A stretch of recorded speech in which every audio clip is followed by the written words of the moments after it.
Hello, friends, and welcome to Momentum Boost. I am so delighted that you joined us again today. So, as always, I wanted to remind you that if you want to ask the guest a question, all you do is click that little question mark that's on the lower left-hand side of the chat box. So, why is talking about Israel in college so complicated? What tools do you think our students need to navigate those complex topics on their college campuses? And how do we empower these young adults that are in our lives, in our care, with the knowledge and confidence that they need to speak up on their campuses? On today's Boost, we're delighted to welcome Dr. Rachel Fish, and she's going to explore these critical questions with us.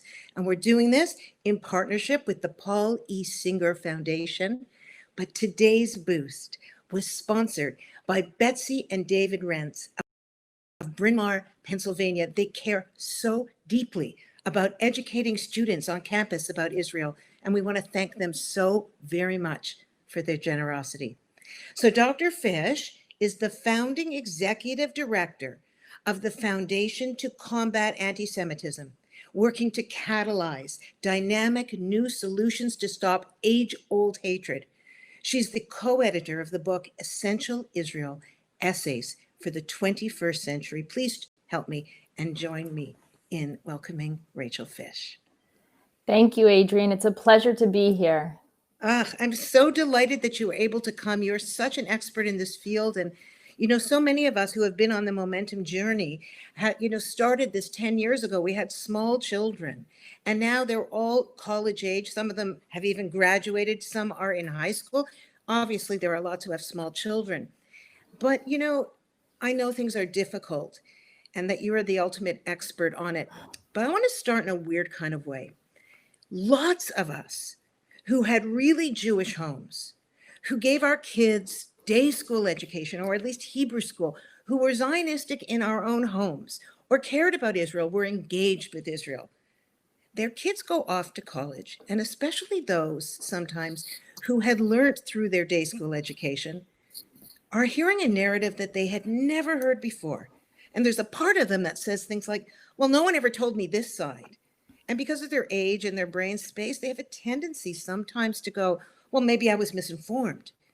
Is there any way we can, in advance, ensure that they go with some kind of objectivity? I think you're asking a very important question, Adrienne, and you're not alone in asking that question. I hear this kind of question from many parents. And I would actually say you need to step back before those kids ever get on college campus, before they ever even apply for college campuses.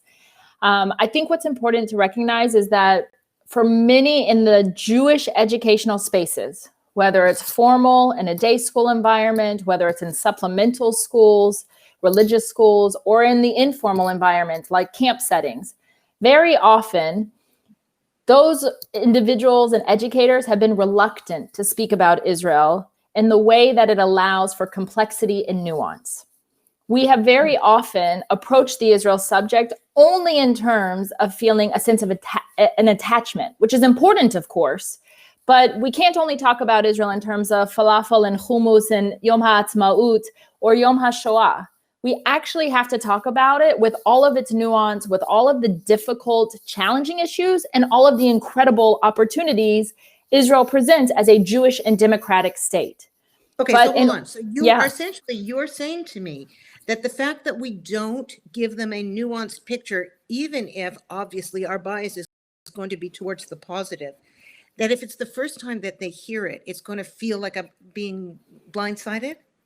Absolutely. And just think about it. We ask our students every single day, our young people, our tradition actually requires of us to be critical thinkers, right? That's why we have in all of our religious texts, we preserve the position that actually didn't succeed because we need to be aware of it. We need to be knowledgeable about it, even though that may not be the dominant accepted position by the rabbis. When it comes to Israel, we tend to shy away from that complexity and hearing about that complexity because we want to ensure that our students feel a connection to. And what I would argue is that actually you can do both, right? There's research that shows that little kids, 4 or 5-year-olds can understand really complex issues and hold both of them while they navigate and understand through this educational journey. So let me give you an example. Please do. Yvonne Zakai, who's a professor at American Jewish University, has researched that young children can understand that Israel is both a special place connected that the Jewish people feel a passion for, and that it's a place in which non-Jews live that Israel has a responsibility to protect. Little kids get that, right? So when we have our students go onto college campuses and the first time they're hearing issues that they may never have been exposed to in an environment in which they can explore and ask challenging questions and be curious, right? In many ways, it shell shocks them because they feel deeply unprepared for that level of discussion. And they've been only in the drinking of the milk of, yay, rah, look what Israel created, and don't understand that it's actually much more complex. And I would imagine that a person who by nature is black and white is going to have an even harder time with that. So it seems to me like a good parenting tip in general to try and ensure that your children can sit in the gray, that they can sit or to trust, as you gave us by that study, that they are able to hold on to complex issues. Psychologically speaking, though, wouldn't you say that just around separating from your parents, there's going to be a tendency to explore whatever is the antithesis of what your parents believe at a college age? And how psychologically do we deal with that?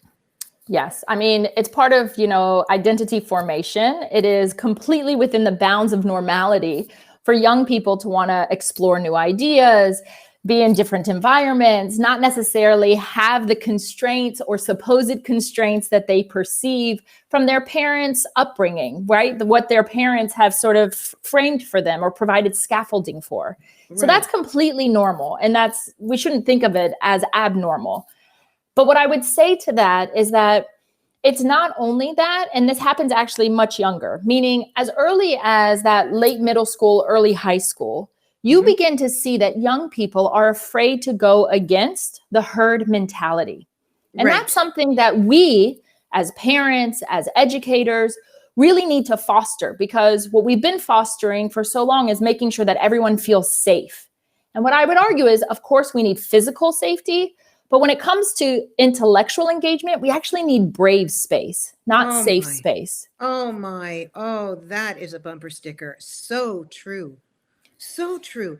I just, one of the things psychologically that happens to people who feel, blindsided or overwhelmed is that they take on the, if it can't beat them, join them mentality, because the social pressure of being where the kind of zeitgeist is on your campus is intense. So can you tell me a little bit about what that anti-Israel, well, what I would call anti-Semitic masquerading as anti-Israel, but let's say use the language they use, that anti-Israel sentiment is? What does it look like on campus? And what are some things we can give our kids to prepare them for it? Sure. I mean, you're asking a really important question, because the zeitgeist, the atmosphere on campus, absolutely influences this entire conversation. So, if your student is going into the humanities, right, which most are, not necessarily the hard sciences, but even if they're in a liberal arts education, wherever they may be, there is a certain, let's say, litmus test of ideas these days. And this litmus test influences, particularly in the humanities, sociology, literature, history, anthropology, international relations, area studies. So basically everything your child, right, a young person could encounter will be influenced in this way. And I'll explain. There are several ideological factors that have contributed to this particular zeitgeist. So for example, the idea that everything should be looked through the lens of post-colonialism, that colonialism and everything colonialism had to offer is only problematic, and it's the job to dismantle the impact of the colonial. That's one sort of idea. Stop. For the purposes of clarity, could you give an on one foot definition of colonial as it is understood today? Sure. So for example, the idea that when the British Empire, or the French, but let's use the British Empire decided to go into the part of the Middle East after the demise of the Ottoman Empire, Mhm. imposes a particular outlook on those who are quote unquote indigenous to that particular place that only has a negative consequence and has no positive at all implications. Okay, so that is the common ground, excuse me, that the people are saying. Right. So what happens then, right? So here's an example. You could be sitting in class and you're studying Middle Eastern studies. And when you're studying Middle Eastern studies, someone says, well, Israel clearly is part of a post-colonial white imperialist entity as an outpost in the indigenous region of the Middle East. Except we were indigenous to Of course, but this is the lens that educators, that faculty will use very often. And students who are sitting there who have never been well versed, let's say, in, British Empire or the history of, the decline of empires and the rise of nationalisms. So they don't know how to contend intellectually with that information. Also, don't forget, there is a power dynamic that exists within university, whether faculty like to admit it or not. The faculty is the person who holds the power. And for many students, that's the quote unquote grown up on campus. So students look up to them. They admire them. They want to be at their feet to learn from them, to drink from the fountain of knowledge. As long as they're not their parents. That's right. That's right. Exactly. But it creates a challenge, right? So another example of this is postmodernism. It's another idea. Okay. Postmodernism has some really valuable ideas around it. It's an approach to thinking about literature. That's where it stems from. And then it's picked up by other disciplines. But in the context of this conversation, it becomes this idea that there are no objective truths. There are no objective facts, meaning everything is equal. So that becomes highly problematic because facts are sublimated and narratives are elevated. Whoa. But narratives are not the same as facts. No, they're not.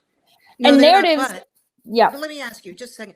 If that is their mindset, this postmodern mindset, that there are no such thing as facts, that there is no moral bottom line. Certainly, I mean, any biblical evidence of the land of Israel would be moot because all of that is thrown away with that as well. So then, if that's the case, if they're being told there are no facts, how do you argue this?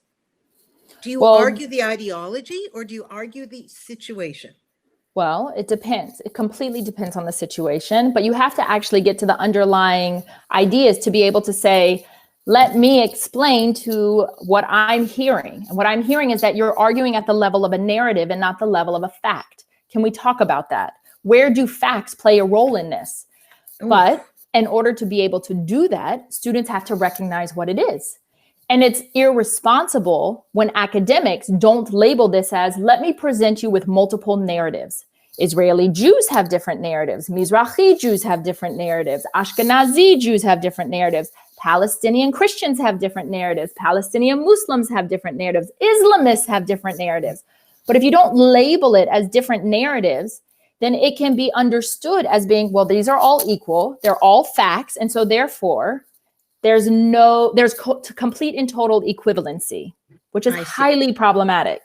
Okay, so given that we've got these two bases, the whole colonialism and this whole postmodernism, give me some tips, some ideas about how to help our child tackle this, whether it's just the language that you stated or just some psychological preparation for this. So I actually think it's extremely important for young people to be literate. And I can't overemphasize that. I also think it's extremely important for families to be literate. So what I mean by that is this kind of conversation shouldn't happen the day before your kid goes to college as you're packing the bags, right? Mm-hmm. This is something that should be happening through their transformative years, right? And at an early stage. And you are deeply influenced by the conversations you have around the dinner table, the conversations when your kids are in their car seats, and strapped into the car where they can't go anywhere. The discussions you have in terms of how you understand what the media is writing. I mean, all of this is very important, and to shy away from it actually signals to the child, this is either something my family's uncomfortable to discuss, or this is something that we don't actually have a clear position on. So that's a piece of this. Do you think it would be useful to learn the language of academia so that you can present your child with it in the years before they go to school, to tell them you're going to hear this terminology thrown around and that terminology? Now let's look at it. Let's look at it and figure out where it fits into our worldview and your worldview, probably even better than our. And then you are prepared with some kind of pre-banked notion. And, how do you do that? How do you do that? How do you get the language of the colleges into the hands of the mothers or the fathers or the wise elders in advance so that they are prepared for this operating system? You're actually asking a very important question, Adrienne, and one that I think not enough educators and Jewish communal organizations are asking. Because what you're asking requires homework, right? Real work on the side of the family, and not to outsource it to other institutions. So that's one. So it means that we have to say, as a community, this is a priority to ensure that our children actually have a sense of identity before they ever leave. Because identity formation, yes, it continues through college, but the process has already begun way before those children leave your home. We all know that as mothers.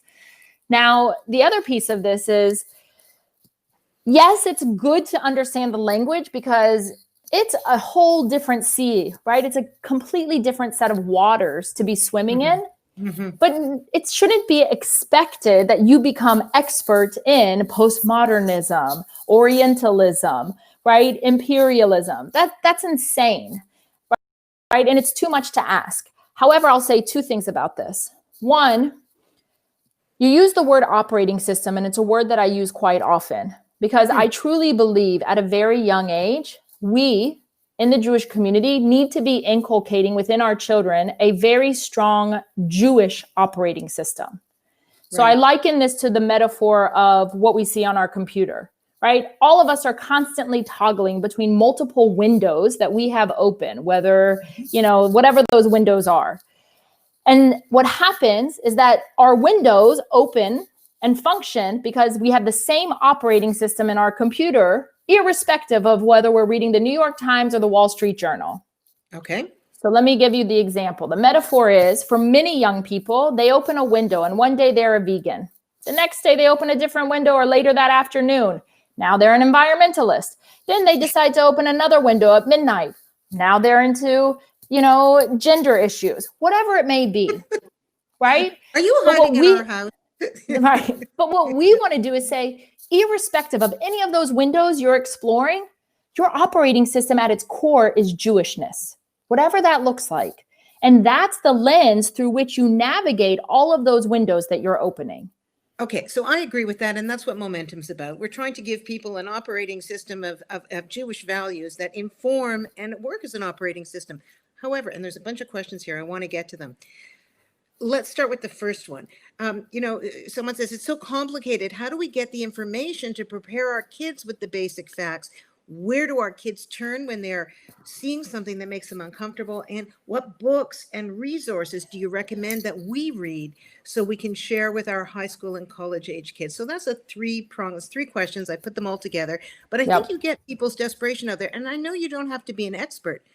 And just to throw another wrench into it, my friend, one of the things I've noticed is that when a child acts out and brings home ideas or speaks about ideas that they heard at college, perhaps that they're anti-Israel or not as pro-Zionist as the family is, one or more of the parents often loses it. Loses it in an emotional kind of, because their only attachment to their Judaism is Israel relations, which goes back to what you said about having a Jewish operating system. When you are comfortable as a Jew, you can deal with a little dissonance outside of that.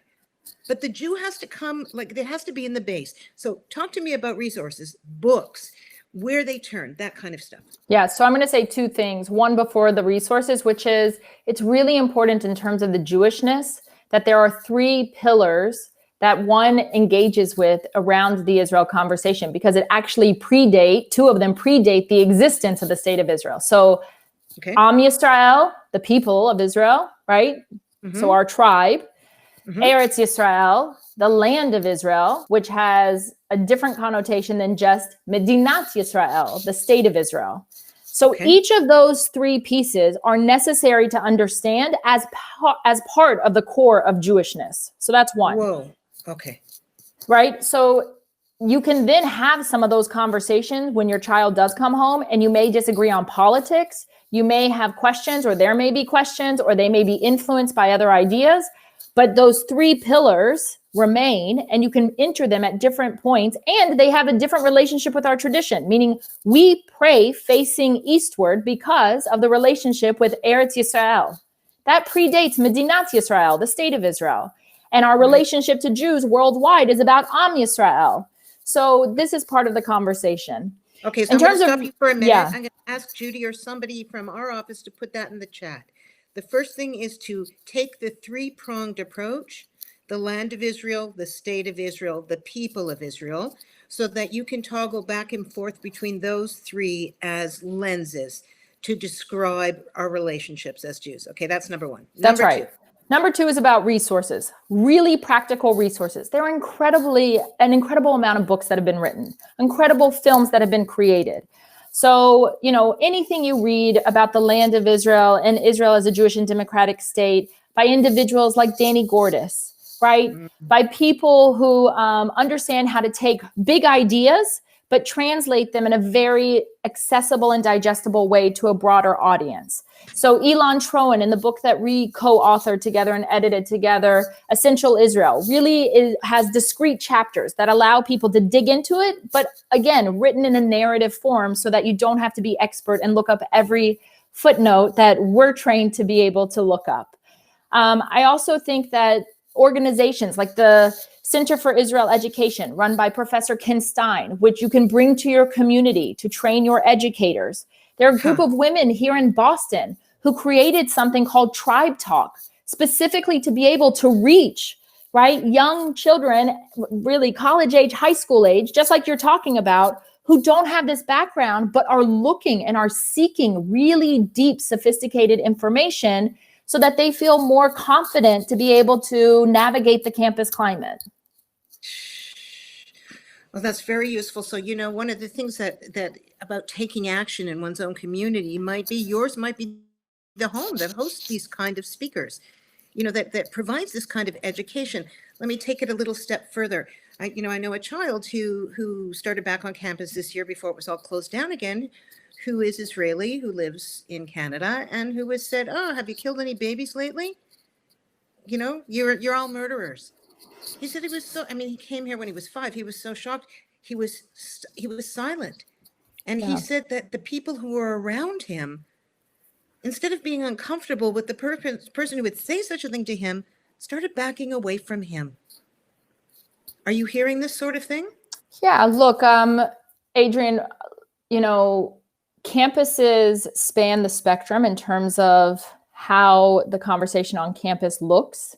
So you can't say all campuses are, and I am not a hyper individual, so I would never say that campuses are burning. But at the same time, I will say there are serious fires on some campuses. And on those fires, on those campuses where those fires are, there are often a serious lack of understanding of what the issue actually is. For example, yes.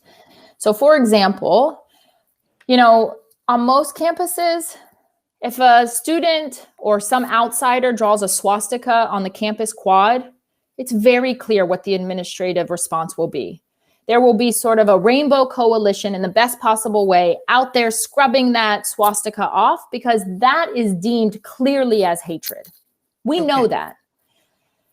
However, when there's a professor who stands up and uses his classroom or her classroom as a bully pulpit to rail against Israel, to accuse Israeli students of killing, or murdering or raping Palestinians, when a syllabus is biased and completely one-sided and doesn't actually explore the complexity of the multiple perspectives that exist, when a BDS referendum takes place the eve of a holiday, right? When campus initiates a program called Deadly Exchange, which says that law enforcement from that campus should not go on trips to Israel to learn about security and terrorism because they shouldn't be associated with any of the Jewish organizations who take those law enforcement on those kinds of trips. To me, this is very clearly no longer about Israel, even if Israel is part of the equation. This is about Jews. This is a clear insensitivity towards Judaism, towards Jews, and towards the Jewish state. Because we know that there's... Sorry. Well, we know there's a double standard, right? No one would do this for any other nation state. No one would do this towards any other people. So you have to work on this at multiple levels, right? So it means you have to have education for the administrators, the people who are the diversity officers who have education about every other sensitivity issue except this. And they're the first point of contact for the students. The donors and trustees need to be educated about this. The university administrators need to be clearly told that Jews are a vulnerable minority on campus and not part of the white majority. And that has to be clearly articulated. Students need greater education. The Jewish organizations that work with these students need support. And faculty have to have a lot of support because faculty are the ones who ultimately create the environment and influence the environment for generations, whereas students are there for 4 to 5 years and then gone. All right. So what do I answer the 19-year-old kid who says, well, my professor, she's not anti-Semitic. She's just anti-Israel. Give me a couple of responses to that old canard. So first of all, I would say that criticizing Israeli policy is not anti-Israel. We know this. Israelis know this. Just like criticizing American policy is not anti-American. If you care about a place, you criticize it in order to make improvements. Ooh, so I want you to repeat that. I want you to repeat what you just said. I think it's true of all things. Just repeat that. Okay? Yeah, if you criticize a place, right, you're doing it usually in order to make improvements. You care about it. Okay. You deeply care about it. However, what we're hearing and what you're talking about is not about criticism in order to make better. It's for the purpose of deconstructing or delegitimizing. It's for the purpose of saying, you particular group, you actually don't have a voice. You, Jews, don't have a say. You Jews are not welcome. You're not welcome by the right because you're not viewed as white. You are viewed as part of the other. So the hard right. And the hard left says, you have privilege. You're very white. So who are you? So Jews are caught in the crosshairs of this politicization. And what we need to be able to do is, first of all, a student shouldn't engage for the purpose of trying to influence a detractor. There's no point, right? Don't speak where you won't be heard. That's right. Those people have already made up their minds, and you're not there to change it. However, you need to look around you. And who's around you matters. Because if there are people around you, you should assume they know nothing about this. They are a don't know. And as a don't know, you should feel, the student should feel an obligation to say, time out. I want to explain what's happening here. I want to tell you why this is anti-Semitic. I want to tell you why what this person is doing is actually specifically discriminating against Jews and Judaism and the only Jewish state that exists amongst the nation of states, amongst our global community. And here's why. But that's why you do it. You don't do it so you can change that person's mind. Oh my gosh, that is a whole paradigm shift for me. Most people take on what's in front of them. You're saying influence the bystander. That's right. Rachel, that's really smart. You know what I was just thinking? That this conversation, anyone who is listening, do you think that most kids, say over the age of 13 or 14, could understand and learn from what we've been talking about? Or do I you think so. Okay, and we haven't, I don't believe we've said anything that's, that's too difficult to comprehend. I'm going to give you the last word here. We have 1 minute left. What do you think as mothers, because that's the majority of the Momentum alumna, although there are fathers as well, what would you suggest is our first action step after watching what we've talked about? My suggestion for your very first action step would be to be able to have a clear conversation in which you say, if you haven't said, that Am Yisrael, Eretz Yisrael, and Medinat Yisrael are priorities that I hold. And I want to explain to you, my child, why they are of value and what they mean to me, not just as an individual, but to the collective Jewish people. So that's what I would first say. If they're very little kids, which I also have, I make it part of my bedtime routine. My children sing 2 songs every single night, Shema and Hatikva. And it's important for us because we say we are a religion and we are a people. The last thing I would say is that your children are watching you with everything you do. We all know this. So when you model what it means to have moral courage, they will hold on to that deep within the recesses of their DNA so that when they have an opportunity to do the same, they will. But if you don't do it, if you step aside, they will remember that and ask why. Oh my gosh. I cannot thank you enough for sharing your insights with us, Rachel. That was something. And this conversation has been enlightening. And there have been so many questions and comments, and I really apologize we were unable to get to them all. And we just have to have you all back, and we have to have you back, Rachel. So Thank you.